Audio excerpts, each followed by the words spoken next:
these other alternative sources of energy available to the people. Of course, before they can stop, the industry is producing cellophane and all of that. And so, but the most important thing is to come up with a law, just as House of Rep have done. Let us see how practicable it is.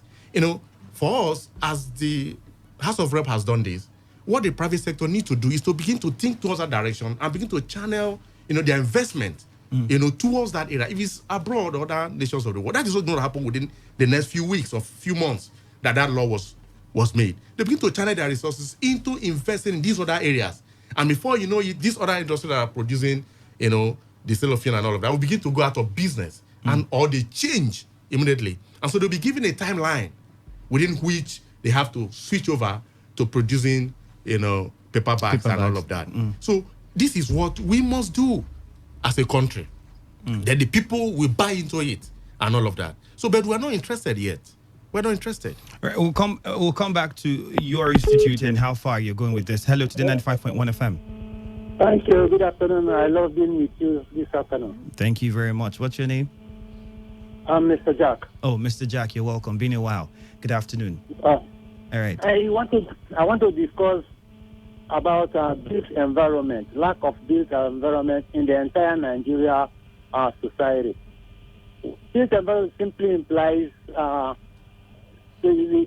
survey plans, both civil and mechanical technology, has to make rural, urban, metropolis, and cosmopolitan area. For example, we are talking about utilizing the gas for domestic purposes. We don't have sanitary lanes in our urban and rural area. The thoroughfare for the gas to get to our home. We just do it indiscriminately. And the second question is races and population-driven economy taught in any of our universities. I think, to the best of my knowledge, I would say no. Can you take that again? Races and population-driven economic theory. Okay. With this capacity, it will breed young technologists, economists that to help us recycle part of the built environment. Because built environment implies the sewage, wastewater. We are managing space, but till tomorrow we shall be building, constructing a sockaway, what we call the sockaway. Sockaway is updated. There is no difference between sockaway and pit toilet. When we have sewerage, the waste from our toilets, the wastewater and sewage waste passes through the sanitary lane. The electricity line passes through the sanitary lane. We will not be seeing electric wire on the air or on a pole. And the sanitary lane becomes a better pedestrian where you can communicate even using bicycle or like old Port Harcourt Township. We had what we call backyard and sanitary lane. It's not only has a neighbor. All right. Thank you very much. So far. Thank you very much. Before we react to that, Prof. Okay, Bolu, you have a question you want to ask? Yes, I do. Okay, Prof. Nigeria's. I understand the need for cleaner energy and I understand the need for us to move towards cleaner energy. But now, Nigeria as a country, our major source of revenue is fossil fuel, which, as you said, is not clean. Is a dirty energy. It's crude oil. Crude oil, yes, fossil fuel, crude oil. So now, if we are saying the world should move towards cleaner energy, are we not saying that countries that purchase this fossil fuels from us should stop? And now, if they do that, would that not affect our economy? Or is there any way we can, move towards cleaner energy and still keep on selling crude oil to other countries that need it? And even if we do that, is that not being an hypocrite? Because we are saying, no, we are not using this, but we're selling it to other countries for them to use it. Well, that I had that lame duck argument and view when the Senate was meeting with this idea, when distinguished Senator Ben Bruce raised the issue of electric motor. Yes. The truth about it is, why I call it lame duck is that, That is the direction of the world. Okay? And if you don't think that way and move in that direction, you'll be left behind. And by the time you'll be left behind, of course, the world will leave you with your fossil fuel. Now, is that going to be a time when we will not use fossil fuel at all? No. It's going to be a long time. Fossil fuel is still the cheaper energy, is still driving the economies now. But there are so many things we can use our fossil fuel to do.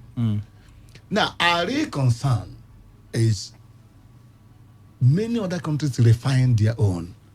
Our own here, look at what is going on in the Niger Delta. The oil fire stuff, the illegal refineries. If you have an overfly of the region, you will weep. What we're doing to our environment. There's no other place in the world where such things go on. Okay, so yes, take it to the refineries, refine them, get all the products. Now, for the illegal refineries, or artisanal refineries, remember it's only one or two products they can get. It's only those ones that are not. They burn all the volatile ones, and they go into the air completely, combusted. Okay, so they are only looking for the products that level of technology can provide. If that whereas product, we could take out more. If you take that product to the refinery, you will get a whole lot. You can even get wax. You can get more than what they are not even getting up to 20% of the product. So this is a huge waste. Okay, now that's by the way. Now the second thing is that yes, you see, we have gas in abundance in Nigeria, so it's not even about that. Now, but the question is, now the federal government recently, increased the penalties, the fee, for flaring of gas by the multinationals. Now, but that's not even the issue. The point is this: every of these challenges before mankind provides opportunity for huge business. Okay, going for cleaner energy is a huge business. It will employ more people. Like he has said, can we get our building? If you go to Israel, you see every building, they have their solar panels. They are on the basic things. So they reduce their dependence on other forms of energy. So it's a huge opportunity. Solar energy sector is yet untapped. Now, look at even the way we are roaming our cattle. We have tried to ranch it. Now, do you know that all those cattle dung you see is a source of large volumes of methane? Now, this methane can still be used to drive energy. But we are all emitting them all over the whole forest, everywhere. That's not the way to go. Now, go to other countries. Nations are organized around as organized systems. Okay? This way we are going, we will destroy ourselves. Okay, well, Prof, I wish I could allow you to say even more, but we're running out of time and we need to go for the news updates. Let's just get to a final thought from Dr. Welly. I went into the University of Port Harcourt recently after returning to the town, and I discovered the trees we used to have on the side of the road, all of them went out. You were talking about planting trees, and I was saying to myself, when I saw it, it was like, okay, what was put there is beautiful, no doubt, good work. But then the impact that would have on the environment on the long run, reducing the trees that we've had, and those trees have stood there for years. What I'm trying to say now is, if the craving for international or Western technology and other forms of beautification, isn't that also something that we should check if we want to maintain a cleaner air in the country? Well, let me inform you concerning the project you mentioned. There's going to be another species of tree